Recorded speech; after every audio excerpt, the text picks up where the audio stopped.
Hello aspirants, welcome to previous year question sprint series for mains 2023. In physical anthropology we are just left with growth and development. Then our paper first will be over and we'll start with paper second. और meanwhile जो पुराने lectures हैं उनके PDFs आपको Telegram channel के ऊपर मिलते रहेंगे, आप वहां से डाउनलोड कर सकते हैं। टेलीग्राम चैनल का जो लिंक है वो आपको डिस्क्रिप्शन सेक्शन के अंदर मिल जाएगा। ठीक है जी। सो ग्रोथ एंड डेवलपमेंट और human growth and development. So from human growth and development these topics और these themes have been asked. Critically analyse Sheldon and Heath Carter method. ठीक है, यानी कि आपको शेल्डन और हीथ कार्टर मेथड पता भी होना चाहिए और उसके साथ साथ आपको क्रिटिसिज्म भी पता होना चाहिए इसका, that what is the criticism of Sheldon as well as Heath Carter. Then उसके बाद द स्टेजेस ऑफ डेवलपमेंट। ठीक है, तो आपके पास जो है वो अलग अलग स्टेजेस ऑफ डेवलपमेंट पता होने चाहिए और उसी के साथ साथ जो मेजर इवेंट्स हैं जैसे सेनेसेंस आ गया, जैसे ग्रोथ स्पर्ट आ गया, टीनेजेस आ गए, इनके बारे में आपको पता होना चाहिए। उसके बाद सेकुलर ट्रेंड्स तीनों तरह के, पॉजिटिव, नेगेटिव एंड न्यूट्रल, तीनों तरह के सेकुलर ट्रेंड्स के बारे में आपको पता होना चाहिए।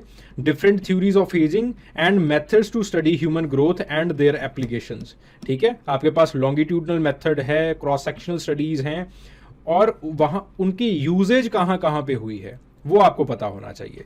So these are the questions that represents these themes. ठीक है, काफी सारे क्वेश्चंस हैं जो कि इस चैप्टर में से पूछे गए हैं, ग्रोथ एंड डेवलपमेंट में से।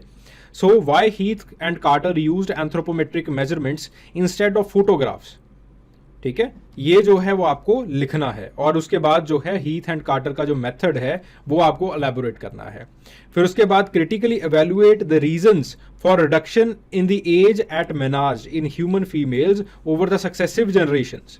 ठीक है, तो आपके पास जो मेनार्ज की एज है वो डिक्रीज क्यों हो रही है वो आपको जो है वो बताना है, यानी कि उसके अंदर नेगेटिव सेकुलर ट्रेंड क्यों आ रहा है वो बताना है। फिर उसके बाद discuss the physiological and the evolutionary theories of ageing. ठीक है जी, तो ये आपको बतानी है कि आपके पास जो है, देखिए थ्योरीज की एजिंग की थ्योरी है, they are divided into the physiological theories और बायोलॉजिकल थ्योरीज। फिर उसके बाद there is a section of the modern theories, जो कि कई बार हम फिजिकल थ्योरी या फिर बायोलॉजिकल थ्योरी का ही एक सबसेट मान लेते हैं। फिर आपके पास जो है वो सोशल थ्योरीज आती हैं और उसके बाद जो है वो आपके पास एवोल्यूशनरी थ्योरीज आती हैं। तो जो एजिंग है उसको हमने इन चार पार्ट्स के अंदर, उसके पर्सपेक्टिव्स को चार पार्ट्स के अंदर डिवाइड किया है। ठीक है, फिर उसके बाद secular trend of human growth, it can B positive, जैसे हम ह्यूमन वेट के अंदर देख रहे हैं, इट कैन बी न्यूट्रल। ठीक है, and it can be negative as well. ठीक है, नेगेटिव जैसे हम मेनार्च और मेनोपॉज की एज के अंदर देख रहे हैं।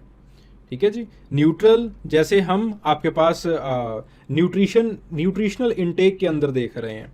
ठीक है, सो आपके पास सेकुलर ट्रेंड्स जो हैं इस तरह से तीनों तरह के आपको केस स्टडीज बतानी है, उसके कॉजेज जो है वो बताने हैं। फिर उसके बाद शेल्डन का मेथड आपको डिस्कस करना है। Describe the various methods of studying and highlight of studying human growth, और उसके मेरिट्स और डीमेरिट्स जो है वो आपको हाईलाइट करने हैं। ठीक है, क्रॉस सेक्शनल स्टडीज या फिर क्रॉस सेक्शनल स्टडी मेथड और आपके पास लॉन्गिट्यूडनल मेथड, मिक्स्ड मेथड, तो तीनों के आपको बताने हैं कि तीनों स्टडीज बतानी है, तीनों मेथड्स को बताना है और उसके पॉजिटिव्स एंड नेगेटिव्स ये आपको जो है वो बताते रहने हैं। देन उसके बाद जो अगला सवाल पूछा गया है, differentiation between the child growth and development. ठीक है, या फिर सिंपल ये सवाल पूछा जा सकता है आपसे कि ग्रोथ किस तरह से डेवलपमेंट से डिफरेंट है। ठीक है, चलिए moving towards the next chapter that is demography. तो डेमोग्राफी में से बेसिकली जो सवाल पूछे गए हैं that is the concept of health and disease, जो कि बेसिकली एपिडेमियोलॉजी का ही एक रेपिटेशन है। देन उसके बाद demographic transition and demographic transition theories और उसके एप्लीकेशंस क्या हो सकते हैं, उसका सिग्निफिकेंस क्या है।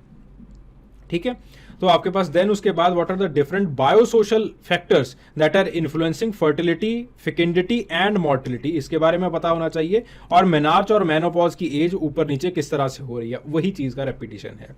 ठीक है, so what do you mean by health, और आपके पास जो है वो लाइफस्टाइल डिसीजेस का बर्डन जो है किस वजह से राइज कर रहा है वो आपको बताना है। और उसके बाद the next question, discuss the biosocial determinants of fertility and fecundity, that you have to discuss.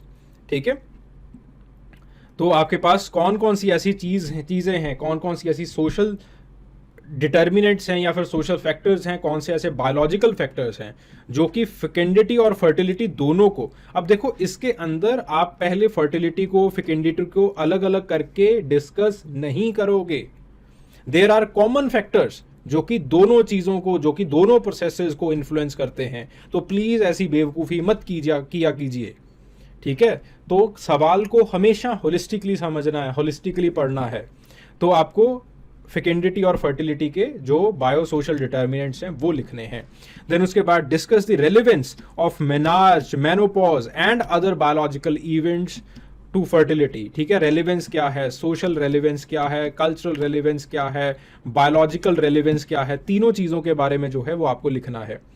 Then the last chapter of our paper first, that is applied anthropology. In applied anthropology, इन theme से सवाल पूछे गए हैं, anthropometry and ergonomics, forensic anthropology और उसके applications, then anthropometry and nutritional anthropology, यानी कि एंथ्रोपोमेट्री को किस तरह से न्यूट्रिशनल एंथ्रोपोलॉजी के अंदर डाला जा सकता है, डिस्कस किया जा सकता है, ठीक है। जेनेटिक इंजीनियरिंग और एंड एथिक्स कि जेनेटिक इंजीनियरिंग की वजह से कौन कौन से एथिकल इश्यूज आ रहे हैं, डीएनए टेक्नोलॉजी और उसके होने वाले applications, serogenetics, cytogenetics in the reproductive biology. So these are the themes that can be asked from this chapter or that have been asked from this chapter, and these are the question that represents these themes, ठीक है। Discuss how the anthropological knowledge of human body, ये जो है वो ergonomics के अंदर use हो सकती है, यानी कि हम इक्विपमेंट्स को जो है वो डिजाइन कर सकते हैं। Again the question is from anthropometry and ergonomics. Then उसके बाद what are the causes of the disputed paternity, how are the cases of the disputed paternity they are solved, और जो टेक्निक्स हैं वो डिस्कस करनी है।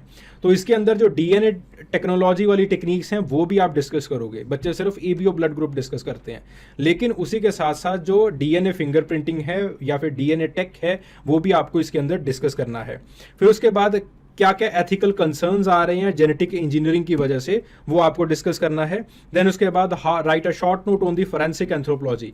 अब देखो जब फोरेंसिक एंथ्रोपोलॉजी से क्वेश्चन पूछा जाता है, इसके अंदर मेथड्स लिखने बहुत इंपॉर्टेंट हैं, तो मेथड जरूर लिखिएगा। और उसके साथ साथ किस तरह से फोरेंसिक एंथ्रोपोलॉजी आपके लॉ एंड जस्टिस के अंदर यूज हो रहा है, यानी कि केसेस, जैसे आरुषि तलवार केस है, वो आप जो है एक केस स्टडी जरूर लिखा कीजिए।